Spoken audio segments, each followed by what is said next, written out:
Good evening. This is The Probe. Tonight, the balance of power among the three arms of government we know is the cornerstone of Ghana's democracy. Yet, recent events have exposed a dangerous rift with the Supreme Court's ruling and the various interpretations fueling further legal battles while key government business is in disarray. While leaders argue over mandates and supremacy, essential governance have also ground to a halt, leaving citizens to bear the fallout. We know about policies meant to improve lives are delayed, critical services are disrupted, and the trust in our democratic system erodes. Well, we've been looking at this 5-2 decision on your screen that we've all gone through in favor of Afenyo Marking. So it was a 5-2 decision. There were two dissenting views on this matter. And then going on, we'll look at the key events leading to this particular ruling that we have it today, all the way from October 15, when Haruna Idrisu and the minority petitioned the Speaker of Parliament on this particular matter. The same day, there was a case that was filed in court. October 17, Speaker declares the seats vacant. October 18, the Supreme Court holds the Speaker's decision on this. And then all the way to where we are today, October 24, NPP collects signatures and recalls Parliament. On November 7, the NPP did not show up on the floor, even though they were in the precincts of Parliament, raising concerns about avoiding a chaotic scene in the House. Then the Speaker adjourns indefinitely, once again, the House. And then the Supreme Court delivers ruling just last week, November 12th, on this. And then we go into the judges' votes on Afenyo Marking. We know by now that the dissenting views were Lovelace Johnson and Amadou Tanko. Gertrude Tokonu, Enes Gaiwu, Samuel Asiedu Marama Owusu, who has since retired, and Yao Asare Daku were the ones that were in favor. They gave us the majority decision on this. We move on and we get into the Supreme Court on vacant seats, the majority decisions, where we have some key quotes from the majority decisions. We know about the condition precedent is that the prohibited act or act which can cause a member of parliament to vacate his seat in parliament must affect his status as a member of parliament in the current session of parliament and not the next parliament. That's Justice Asiedu and his reasoning behind that majority decision. A number of them that we've quoted also. I think there's another one on Justice Asiedu. At least we've gone through this. We move on to some other, decisions. We know Lovelace Johnson, that's the dissent. Maybe we should focus a bit on that. She says in relation to a matter relating to the vacation or otherwise of a parliamentary seat, a plaintiff has no choice in the matter. He has to go to the High Court. The jurisdiction of the High Court is exclusive, and the plaintiff having filed his writ in the Supreme Court, the jurisdiction of this court has not been properly invoked, raising the issue about jurisdiction that was raised earlier before this particular case went before the Apex Court. We've also seen Justice Tanko also dissenting and says the court must not be seen to be hiding under its interpretative function to be making laws, and that's Justice Tanko's decision on that. For him, also the jurisdiction is an issue and is wondering if it is not an aberration of the entire judicial process. And for him, he does fundamentally disagree with the conclusion and is hoping that in the near distant future, this decision will not be reversed. So that's Justice Tanko. And then we go on, so at least I've been going through this, and we go on to some other,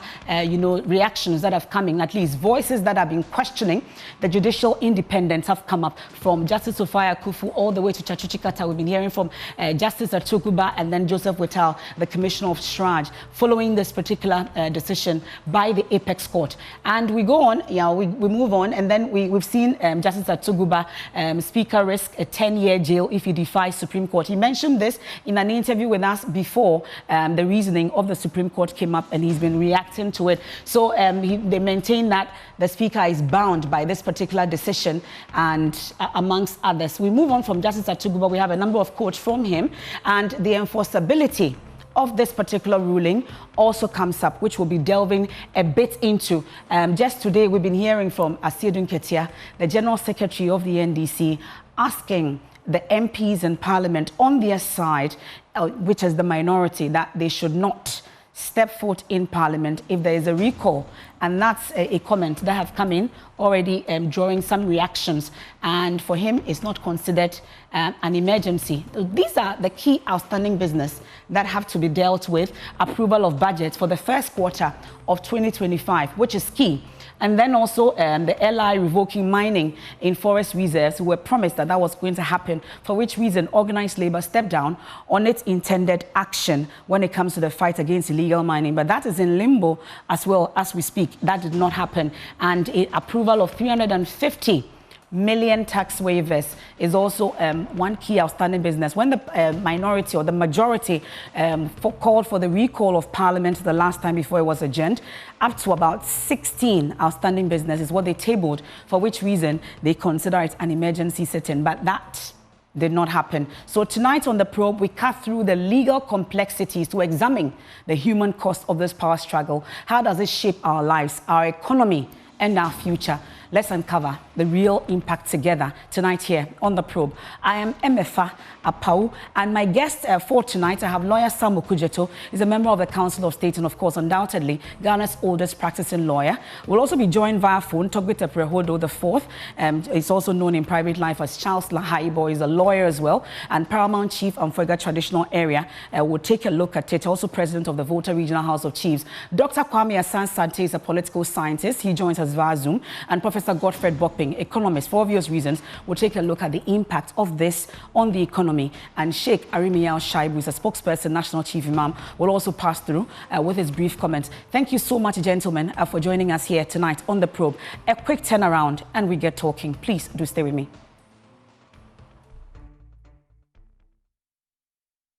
Thanks for staying with us. This is The Probe. We are live on the Joy News channel. We are on Joy 99.7 FM for our radio audience. We are on myjoyonline.com and all our social media platforms. Please do feel free and join us with your thoughts and your comments as well. We'll try to get to a number of them tonight here on The Probe. I've been telling you about my guest, lawyer Samuel Okudzeto. We'll also have Togbite Prehodo, and then also Dr. Kwame Asante, Dr. Godfred Bokping, and then, of course, Sheikh Arimiao Shaibu. I'll start with you, lawyer Samuel Okudzeto. Thank you so much for joining us once again tonight here on The Probe. So a number of issues have come up since the release of the reasoning of the Supreme Court's decision, or the reasoning behind that judgment that the Supreme Court gave, declaring the Speaker's decision as unconstitutional. Well, two key issues have come up. Matter of jurisdiction, at least we've seen it from the dissenting view on this 5-2 majority-minority decision. Also, the issue about a consequential order not being given by the court, for which reason the 4 MPs cannot return to Parliament. Briefly, where exactly do you stand when it comes to this matter? What's your own interpretation? You'd have to unmute.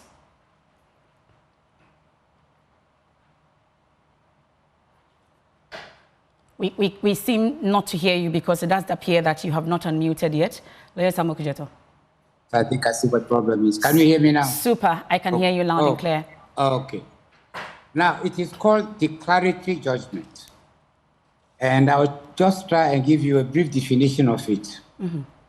It says that a declaratory judgment is a legally binding court order that defines the legal rights and obligations of parties involved in a matter. It's a way to resolve uncertainty about the legal relationship between the parties when there is no lawsuit filed yet. Now, this is what the Supreme Court did. They made a declaration that a member of Parliament elected to Parliament, serving as a member of Parliament, does not forfeit his or her seat in Parliament merely because he makes a decision for a future Parliament, either to stand for election to a future Parliament. This is what the court said. Mm-hmm. Now,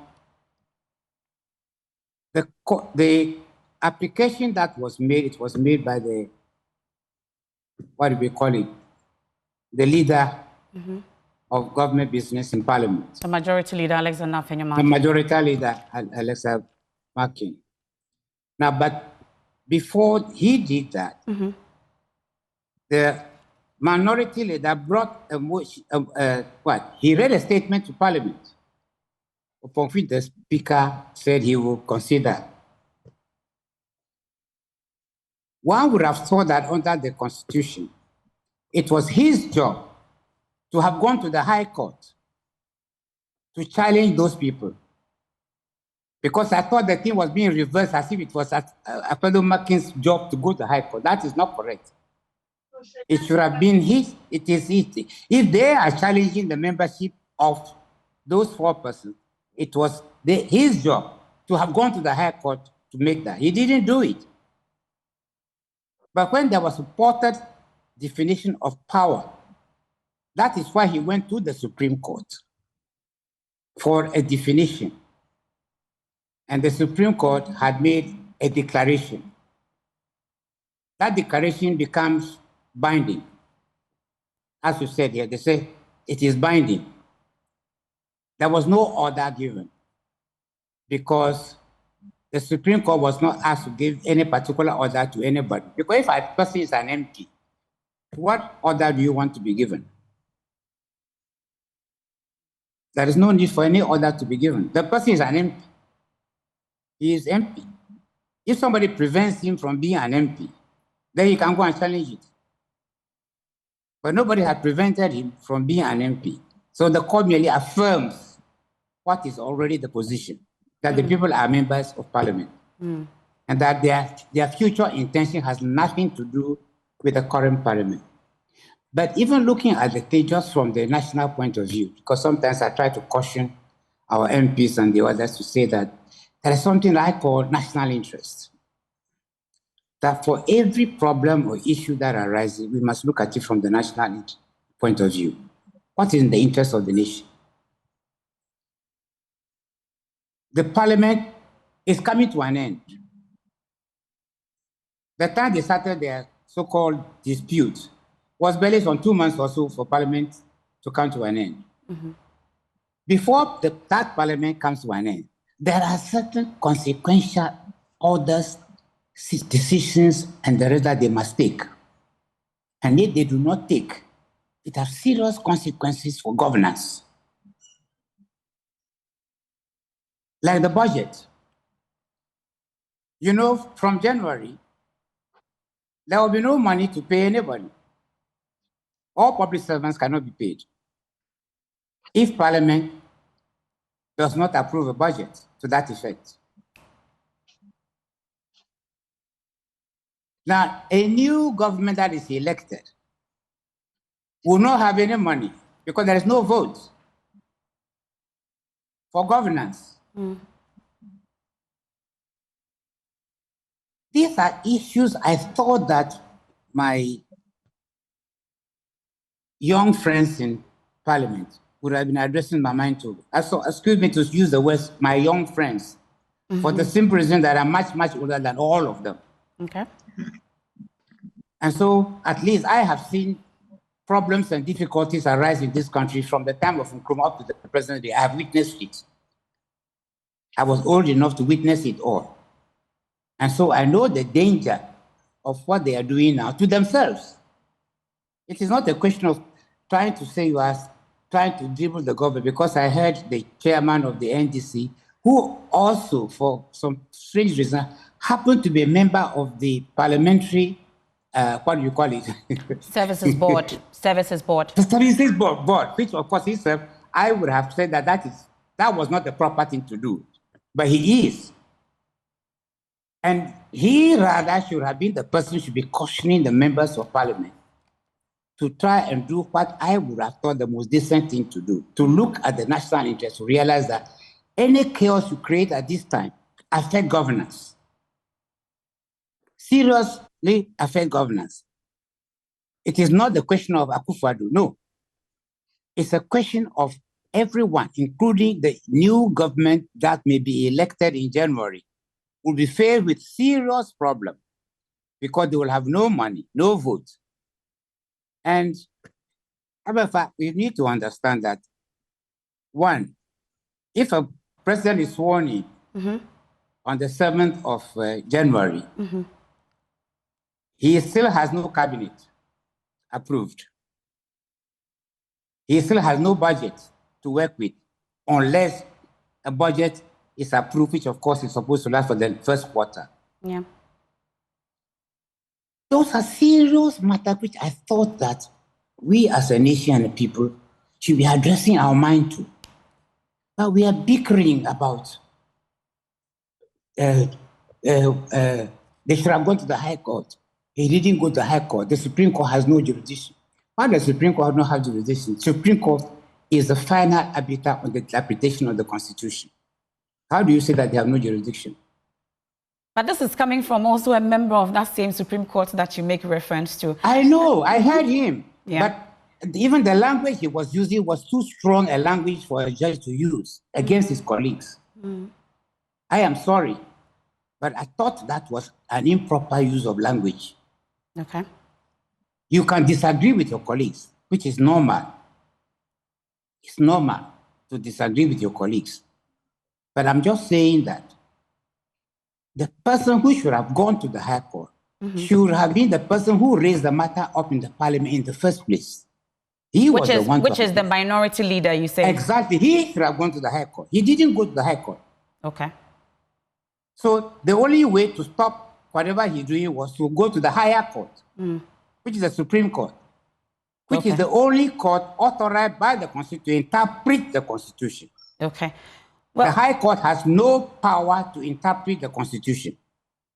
The Constitution even is clear that if a matter should arise in any other court other than the Supreme Court, which involves interpretation of the Constitution, they should stop and refer the matter to the Supreme Court for interpretation. Okay. Well, this is an area that we've been to before, but going forward, at least, you've been talking about what has to be done. We know that the Council of State, at least, you made moves to intervene in this particular matter, met with the Speaker, amongst others. Where exactly are we with that? Well, that is all that we can do. You don't forget that the Council of State has no jurisdiction to impose its view on anyone.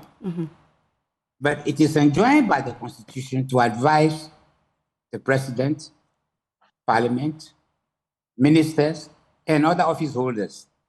But it goes further to say that they are not bound because it's purely an advisory body. We saw tension coming, and therefore the leadership met with the Speaker to caution him about the tension that was coming and advising him to try and find a way of resolving it. Okay. That is what we did. So it ends there. Were you giving any assurances by the Speaker, for instance? Well, that day he was actually traveling to Australia when we gave him the advice. But the subsequent action rather, we thought that has muddied the stream. Which subsequent actions? Well, you know, he came back, and at least from what I had read, was that he was saying that the courts and the executive are in cohorts. I was shocked by that one because the executive had not been involved in the matter. This was a matter of Parliament. Parliament and a member of or members of Parliament. The executive had never been involved in the matter. So why was the executive mentioned in it? That was rather a shock to me. Even with the Attorney General's representation, that cannot be qualified as the executive? No, because the law says that any action against any institution should be served on the Attorney General. That does not make it executive action. Okay. The Attorney General is only acting in the manner that the law says it should be. Okay. That you cannot sue any institution or any official without joining the Attorney General. Okay. Well, let me bring in my other guest also on this. Thank you so much for the brief intervention on this matter. Well, I have Togbite Prehodo IV as well. He's known in private life as Charles Haibo, of course, a lawyer. And then also this evening, we are particularly excited to have him on because he is the paramount chief of the Amfuega traditional area and also president of the Volta Regional House of Chiefs. We are grateful for your time here on The Probe. Let me first find out, I'm sure that the lawyer in you would want to go into the area of the interpretations and the things that have come up. But from where you stand really as chiefs, are you concerned about the situation we are faced with amidst the legal tussle between the three arms of government? Yeah, thank you very much, Ebefa. I think this matter about the illegal aspect of it has been sufficiently flogged, so I don't really want to go there. My personal opinion about this whole matter is that there was nothing for the Supreme Court to have interpreted. The words of the clauses in the Constitution were so clear. They didn't admit of any interpretation. That is my personal opinion. Bottom line, like Mr. Okudzeto had said, the matter should have been referred to the High Court, which has specific jurisdiction when it comes to the issue of the vacancy of seats in Parliament. So I will not dwell on that one. Now, I would rather talk about what happened in my capacity as a traditional ruler. You see, what I think is happening is that we all are forgetting one very important thing. And I'm happy Mr. Okudzeto had mentioned it, national cohesion. Why all these unnecessary bickerings? So what has happened to our ability to arrive at a consensus when matters like this arise? That is the troubling aspect of this whole matter. Because it looks like we are always at loggerheads when it comes to these matters. Yes, Council of State could have come in, I agree. But with all due respect to their lawsuits to the Supreme Court, they also could have asked that the parties go and see how best they could resolve this matter. That's the way I look at it. Because if we are always going to run into court on these matters, what then happens to our ability to build consensus, settle matters among ourselves in order to build that national cohesion, which is very essential for our progress as a nation? I think that it equally behoves the Supreme Court to have attempted to get the parties to sit down and resolve this matter. From what you see, do you think that once the Supreme Court gave that advice, we would have actually resolved this particular matter, seeing the turns that it's taking? As we all will see. I don't think it has resolved it. That's my point. You see? So, as the apex court, I, with all due respect, I think that some of the time they should just let the parties know that, look, these are matters which could be resolved outside of the courtroom. And not necessarily always go into court to litigate matters. It's litigation. Who benefits from litigation, especially when such matters are concerned? I think that, with due respect, the Supreme Court should be seen to be implementing that aspect of our procedures. We talk about settlement of disputes outside courtroom. It even lets their own best. That's the way I look. At this point, though, what do you expect should happen amidst all this, interpretations, opinions, throwing about of words here and there when it comes to this matter? We ask you as a traditional ruler, though, at this point, what exactly would you say should happen? The parties can still go back and talk. They can go back and talk and resolve this matter. It is not beyond them. That's the way I look at it. But already it's not beyond them at all. Already you've heard the chairman of the NDC say that no MP or no NDC MP should go to Parliament if there is a recall. How do they talk if they don't have to come to power? You think that should happen outside Parliament? What exactly are your views? Exactly. Behind the scenes, you see, they make these pronouncements, but behind the scenes, some of them are friends. They are very friendly. And when it comes to certain issues, they are almost always at them. So this is a situation where, notwithstanding what the NDC chairman has said, I still think that all the parties can sit down and talk in the interest of this nation called Ghana and in the interest of national cohesion. It isn't everything that we should always be running to court over. We should find time to sit down and talk so this nation can progress. That's the way I look at it. From where you said, though, I'm sure you've been interacting with some of your members. Are they as concerned also about the turn of events? Exactly. I am like speaking for my chiefs. Why do we go to Chiefs Palace to resolve matters? All right. So what stops this level? What stops at this level from sitting down and talking? If we all have national interest, I don't think the matter beyond settlement by anybody. But what stops the chiefs also, maybe traditional rulers also, from intervening in this matter? Is that an option that you would take as well? Yes, of course. If we are made to talk about it or to seek to resolve the matter, I think the National House of Chiefs is in a very good position to be able to do that. But the parties themselves must realize that there is a need to talk before you can invite the chief. Because what if I ask you to come, let's sit down and talk about it. You say, no, I am not coming to sit down. Probably because I have a judgment under my belt, or that I am dissatisfied with what it is that is happening. What then can the chief do? The only thing a chief can do is to sit down with the parties and see how to resolve it. But both parties must be willing to do that.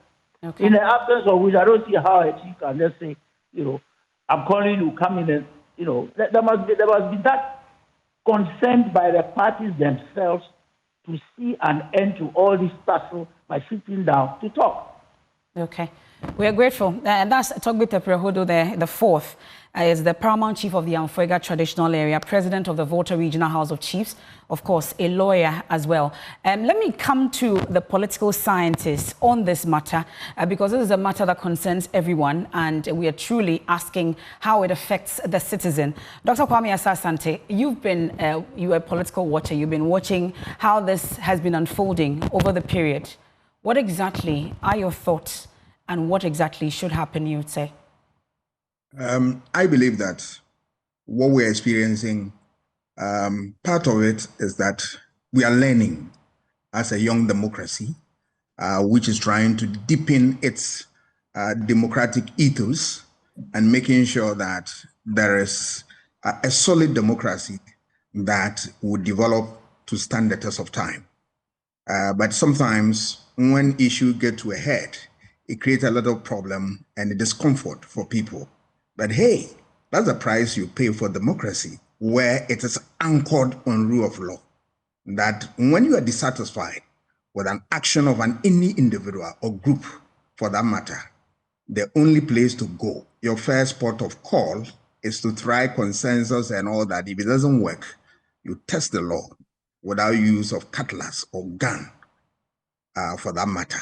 So for me, it strengthens the frontiers of democracy and all that. But sometimes we are human society. We are worried about the work of parliament and then government business. So for that matter, we want things to be done in a certain fashion that sometimes, raise eyebrow, and it creates all manner of problems. But for me, what I also take as a lesson from it is that we as a society, there are certain things we need to, work at. Mm-hmm. Some of the gray areas in the Constitution, we need to touch on that so that at the end of the day, we'll be able to trigger a certain judicial process for the court to come in to deal with some of these issues head on. If you look at the provision that talks about the 90-day rule, 3 months to election, all right?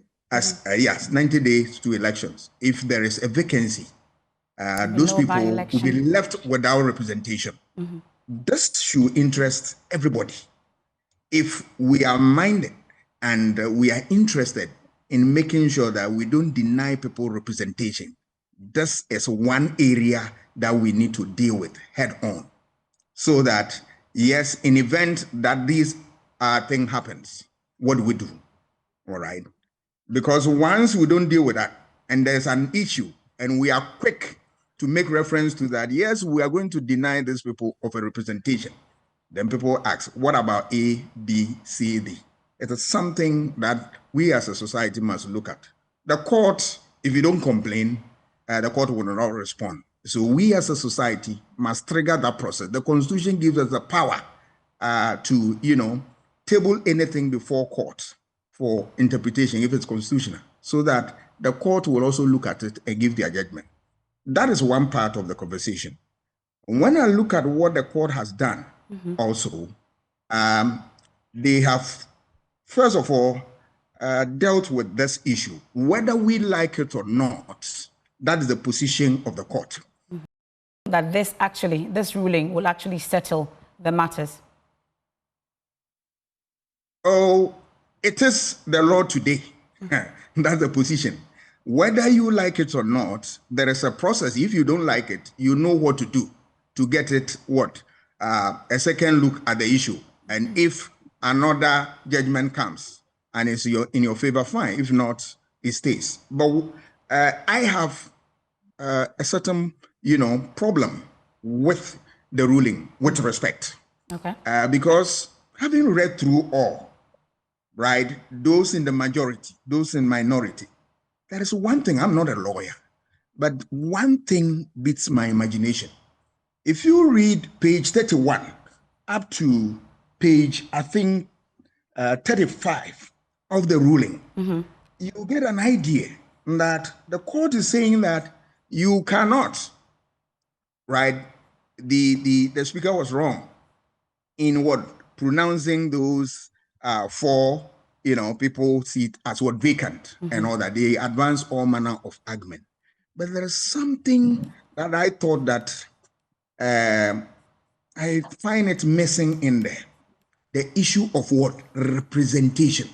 Okay. The duty of, or the function of Parliament, one of the functions of Parliament is that MPs are representatives of their people. What do they represent?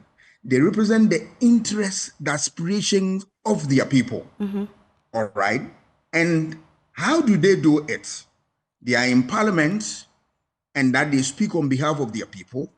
Once, from time to time, they visit their constituents, have a debate, discuss their problems, bring it to Parliament, and then get it to discuss so that it will find, favor at the doorstep of the government of the day. If you look at what the majority of our judges said relative to this issue, that it is contrary to democratic principles, it is contrary to what? The principle of the choice of the people and the rest of them. The representation function, let's look at it. If somebody is voted into office, what the electorate look at is that we really have a hope in this person. He is contesting on the tickets of this party, that we are going to give him the nod to represent it for a tenure of 4 years. That he's going to be there, all things being equal, for 4 years. And then after, if he's interested, he will come back to, come and get his mandate renewed or thrown away. So we expect that when MPs go there, right, up to 4 years, they don't have any business of making any effort of joining any party or being an independent member. Otherwise, then that is a breach of that trust. And remember, we do this and right at the back of political parties or go as independent to party. So when we go there, it is based on trust that we have given you our word, our mandate, represent us for 4 years. You get there only 6 months to election. You said, look, I am going to represent a different interest. And that interest is that I want to go as an independent member, or I want to join, if I'm in NDC, I want to join MPP. It's the highest level of what? Betrayal. You have betrayed our trust. We want you to be there for 4 years. Let's look at it the more that once, in Parliament, they work as caucus in Parliament. So you have MPP caucus, NDC caucus. You are in MPP and you have gone to register, contested election and won primaries for NDC. So here, when the caucus, MPP caucus, are discussing issues and you are there and their discussion borders on the fact that they want to win this election, can they include you in that discussion? Do they trust your loyalty? You have a divided loyalty, for which reason we should not permit you to be in Parliament. Because in one breath, you have 1 feet in Parliament supporting the cause of your constituents. In another, when you immediately step outside Parliament and you go to the constituency, you are going to do things that are going to run counter to the interests of the party. This afternoon, I took the trouble to go through NPP constitution, NDC constitution, to find out what is there. Okay. And if time will permit you will permit me. Briefly on that. Yeah. Okay, then let me just summarize. If you look at NPP constitution, you go in there. I think one talks about the duties of what? A member of the party. That you will be loyal, you will be what? Let me read for purposes of emphasis so that I get the basics right. All right. It said the duties of a member. A member shall have the right and duty at all times. 2, do the following. 1, to promote and defend the good name of the party. All right. To protect the unity of the party. Be loyal. That is 3. Be loyal and truthful to the party. If you go on this tangent, are you going to be loyal to the party? But if measures were not put in place to resolve disputes, because they have to go for primaries, and as a result of the primaries, if there are disputes and it's not resolved properly and people go independent, does that mean that they are just not loyal to the party? No, it's also the concern. No, you are there for a fixed tenure, 4 years. Your mandate has not ended. So what is the business of doing something contrary? For which reason the Supreme Court says they are not representing in this same parliament. This is the next parliament. So then how do you say that their seats must be declared We are saying vacant? that we are not talking about the next parliament. But the intention is for the next parliament and not this particular one. I agree. I follow. Your deal with us as constituents is that we have given you a tenure, a 4-year mandate. Have you ended it? You have not. So why are you, turning your attention to a party that we have no interest? Remember the NPP, if you look at all the parties, they are saying that anything that you do that will undermine the party, you will be sanctioned.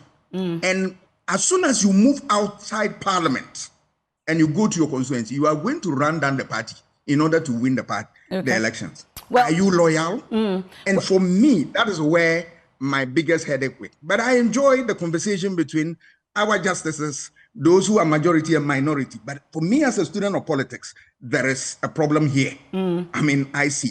And going forward, how do you suppose, going forward, since we are looking at how this is affecting you and I as citizens, going forward, briefly, how you're hoping that this should be resolved?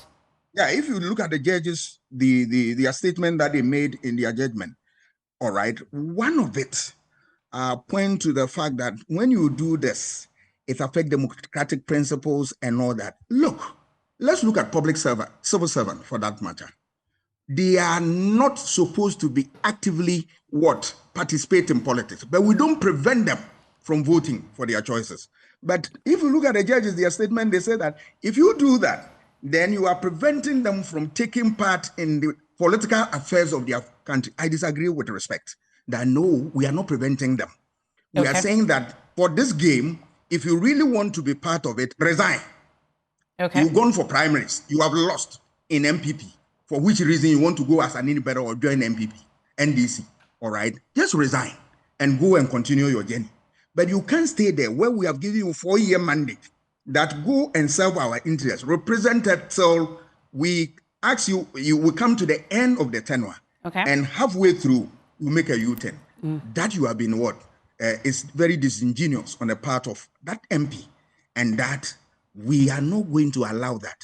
If you go on that trajectory, the problem is that you are going to have people who undermine political party. But let us remember that a political system without political party is no democratic system. It is an aberration, something that you and I don't want. So a time will come, the slightest provocation or the slightest problem within a political party, people go independent. People go this.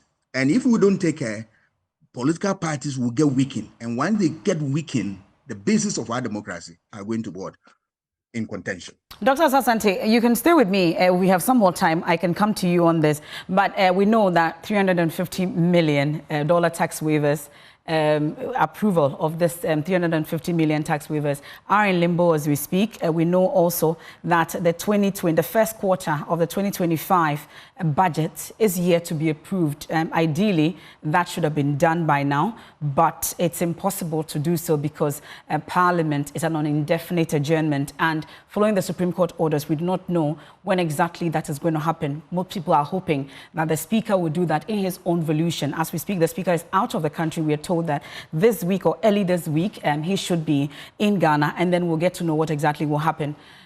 Dr. Godfred Bopping, I bring you in on this when it comes to Professor Godfred Bopping. I beg your pardon on that. So I would want to find out what exactly will be the implications on our economy. We are under an IMF deal. Bring that perspective for us. Where do you stand in all this? Okay. Good evening, MFA, and good evening to the distinguished other panelists on this show and our cherished listeners and viewers. Well, I don't want to go into the law and all of that. So thankfully, You I are didn't get permitted to touch on opportunity it to do briefly, law. though. You are permitted to touch on it briefly, if you will. Yes, I'm just thinking that if an MP declares his intention to contest for the future election, the question is whether it should take immediate effect whilst it's in Parliament. And I don't think that is the intention. That it should not be interpreted in that way, because you may even have an MP who lost the primaries, means that he's not even that popular, and probably they think that he's even not representing the interests of the party or the people there, and it's not the primary. Does that also mean that he must vacate Parliament immediately or so? And all of that. So I think, I'm not a lawyer, but I'm thinking that if an MP says that I'm going to contest the election for the future Parliament, and he does not change his character in the current Parliament, then the effect is null and void. Okay, because he's still with the party in Parliament, where the sitting arrangement and all of that are configured. That is how I'm looking at it. That this is something with respect to future elections. He was elected for this tenure, 4-year tenure, and he has that mandate unless something otherwise happens and all of that. So I think that is how I'm looking at it with my limited understanding. I understand GDP much more than the Constitution. Let's go and there. All of this. Let's so go please there. Forgive me for my ignorance. Yes. But overall, what I just want to say is that we missed an opportunity to show leadership and maturity in our democratic journey with all that has happened. That is how I'm looking at it. That this probably is something that we could have resolved in a more matured way than we have done currently. And I think whether you look at it from the party in government and the opposition, you can see a lot of politics even in how we are interpreting and reacting to all of these things. It's not peculiar to one particular party in this particular instance. So I think that we should all look at it that we have one country to build. Okay, one party cannot build that.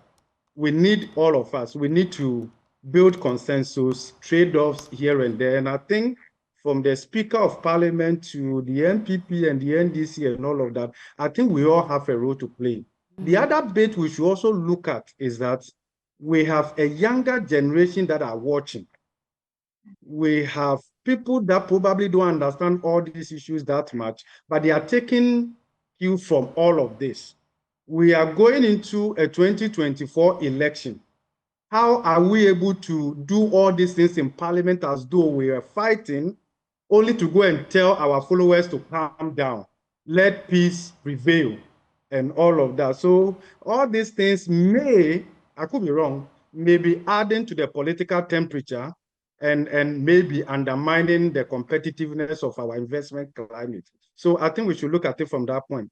On the more substantive issues that you raised, MFA, I think that when it comes to the exemptions, I equally don't believe in that. I don't think that is a priority. I don't think that is a priority. I think that there's considerable abuse with respect to the exemption regime. So that should not be put on the front burner as a way of saying we are losing something or the other. The other bit to also look at is some people say 2025 budget is actually expenditure in advance of appropriation. Typically, I'm not a lawyer, forgive me. Article 180 of the Constitution specifies that if the president considers that in the following year, the Appropriation Act wouldn't have come into operation, the Appropriation Act enables government to spend from the consolidated fund or so. Then the president or the minister should instruct the minister of finance to go to Parliament and obtain approval by resolution so that government will be able to withdraw from the consolidated fund at least in the first 3 months of the following year. Now, look at the issue here. In 2020 and in the time past, the expenditure in advance of appropriation was presented to Parliament on 28 October. That was in 2020 with respect to the expenditure in advance of appropriation for 2021, right, after the election. Now, if you look at it typically, and what I've gathered from the ground, this is not totally at risk. It's not totally at risk because Parliament can still reconvene after the election. And this approval by resolution can still be obtained. What is important is that the approval by resolution, in line with Article 180 of the 1992 Constitution and Section 23 of the Public Financial Management Act, Act 921, must be done or obtained on or before 31st December, so that it enables government to be able to withdraw from the consolidated fund for the first 3 months before the main budget is presented and approved, which will come along with the appropriation bill that will be passed into appropriation act for the full year. Okay, so those are the things here. So I'm thinking that between the two main political parties, some way, somehow, they prioritize this coming election over meeting right now. And therefore, even if the speaker should recall Parliament, maybe on his own volition or whatever, I don't think that the MPs are going to come to the House because they are busy campaigning. The job stability for the next 4 years is elevated above the current business of Parliament. And this is not peculiar to only MPP. I mean, you can see it across the political divide, right? So I'm thinking that after the election, Parliament to reconvene, and I believe that the expenditure in advance of appropriation will get approval by resolution in line with Article 180 and Section 23 of the Public Financial Management Act, and then also the Standing Order of Parliament. That is also very important. But if beyond that, whilst that is not at risk from the way I see it, we should be looking at how all these things send a consolidated message, both to internal investors and then external investors, about how we are consolidating our democracy and how we are consolidating confidence in our economy. Remember that we are under an IMF-supported program. We have seen, of course, we have seen the honeymoon effect of the IMF program that delivers some relative stability. But beyond the honeymoon effect, we are also seeing other development. We've seen how the currency have lost value. Of course, in the last 5 days or so, we've seen some level of recovery of lost value and all of that. We are unsure how sustainable this will be, but I want to believe that the central bank will not sit there and watch this and watch us authority run on the city, right? It's an election year. Remember, depreciation is an election year also, and all of that. So, but beyond that, even beyond what the central bank will be able to do, and beyond the inflows that we expect from the IMF-supported program, as the board considers our third review, probably on December 2nd, for us to get the next $360 million, we still need to build our economy and confidence to attract much-needed portfolio flows and foreign direct investment flows. And beyond that, we must ensure that our actions and inactions do not heighten the political temperature, which may undermine investment here. Look, don't be surprised if you find that some Ghanaians would want to build liquidity in foreign currency because they are unsure what will happen in the election. And what happens if probably some investors also think that they will not roll over their treasury bill as they mature towards the end of maybe November and all of that. I think we have one country to build. There's no other country we all will cherish like Ghana. So that is where we should look at it. But I think that all these developments or happenings are actually examples or instances where we should demonstrate how we'll be able to build consensus. But of course, and how we also see our courts and the Supreme Court also moving strongly in matters like this. So I think that to some extent, fine. But whilst we say this is an important learning process for us, it should not come at such a great cost that we end up with a negative sum game. Okay, the cost of going through certain things just to learn the lesson may outweigh the intended benefits you get from those things. And that is where I think we should look at it. We don't need to go through the trial and error that other countries have gone through for the last 100 years or so, because we can learn from that and reach the convergence point much faster than they have done. I think that is where we should be looking at some of these things for. But I think that overall, we missed a great opportunity to show leadership. Thank you. And forgive me if my views are not entirely aligned, but that is how I see it. Yes, but really, going forward though, how are you hoping that you've talked about how they should have taken the opportunity to build consensus amongst others? There's a Supreme Court ruling. Some have said that it doesn't appear that the parliament will be recalled before the election amongst others. And you've also enforced the fact that this appropriation can be done after the election amongst others. How do you hope that going forward, this matter, this particular matter... I lost you. I'm asking how you're hoping that this particular matter will be dealt with going forward.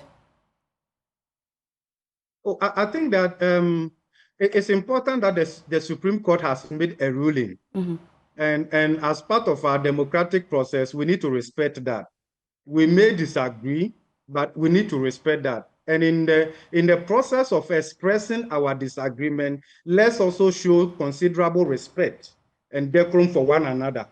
That way, when you create the room, it's easier for you to leverage on that to build consensus. But the choice of words and all of that, since this matter emerged, probably tells me that the Supreme Court coming in probably will save time and all of that. Because if you had gone to the High Court, I'm not a lawyer, I believe that the process would have been a bit longer here and there, and ultimately, with the interpretative aspect of it, would ultimately end up with the Supreme Court. So if the Supreme Court had taken that matter up and given the ruling, we may all not be happy with it entirely, but I think let's work with what we have now, and then let's reconvene. But I'm thinking, realistically, that the election is being prioritized, right? So let them finish the election. Let cool heads prevail. I want to believe that by the time we are done with the election and the counting of the ballot boxes and all of that, the tension over this seat and all of that probably will be a bit mute. Then we can come back and then deal with it. Of course, if the expenditure in advance of appropriation had passed or had been presented much earlier and approved, it helps stakeholders to know the outlook for the first quarter and all of that. We don't have that now. But I do not think that we can't get over this on or before 31st December. Thank you. Okay. Well, I don't know if we have Sheikh Karimi or Shaibu on the line, on Zoom. Okay. So, yeah, it's just alerting me to that. Sheikh, I beg your pardon on this. I didn't know you were on. So let me quickly at least find out from you and give you the final word on this particular issue. I'm sure from the Chief Imam's office, there must be some interest in what is currently going on. What exactly are your views? Thank you very much, and good evening to all my colleague panelists. I think having listened closely to Professor Bobkin, I wish that I had nothing to add, because his views probably represent the kind of views that I also hold. Having traveled 32 years by democracy, it must be a matter of worry for any well-meaning Ghanaian that we have to really come to this trajectory. You can see a complete anticlimax in our democratic journey. Now we are suffering some democratic stagnation, but even beyond that, there's certainly retrogression in the journey that we have made. And it must be a matter of deep worry and concern, especially because when one monitors the various views, it has sounded too much partisan and adversarial. And the result is that there is a further exacerbation of the political tension in the country, because each particular party wants to really say what will feed into the pleasure of its grassroots support. And so once that happens, political figures within parliament may have to all the time say what will satisfy their supporters, and it doesn't help us. So the idea that we must build consensus, I think that is something that we must all agree with. We have elders in the country. We have people who can speak, right-thinking people who can speak. For example, the Right Honorable Speaker of Parliament himself now he can call him a statesman, the CJ, the Chief Justice, are all people that, in my view, can even talk to themselves behind the scenes and to find a certain common ground where we can save the country, all these things that we are suffering. The country is getting more and more divided. And more so because we are close to election. In fact, it is even more dangerous because all the efforts that are being made to ensure that we have pre-election peaceful political environment, in fact, it's been undermined and it's been eroded. There's complete erosion of confidence in government institutions. And so I think that the 275 parliamentarians must be mindful of this, and they must rise above their parochial partisan interest and look broadly at national interest, that this country must be saved. We have no time to spare. So with respect to bills or other, the stall or discontinuation of government business, look, a country that we are suffering this kind of situation, we cannot wait and say we want to wait until after election. Then we begin government business. This is what we are talking about as a nation. That a country that we have serious problems on our hands, that we discontinue government business and we are waiting, and people are happy that is what must happen to us. Then why are we in democracy? Why are we electing people? 275 parliamentarians representing almost 32 million people in this country. How can we suffer this kind of situation? So there is something ethical, something moral about this. When we suffer, some workers are not going to get their salaries because we have not been able to approve, a budget and so on and so forth.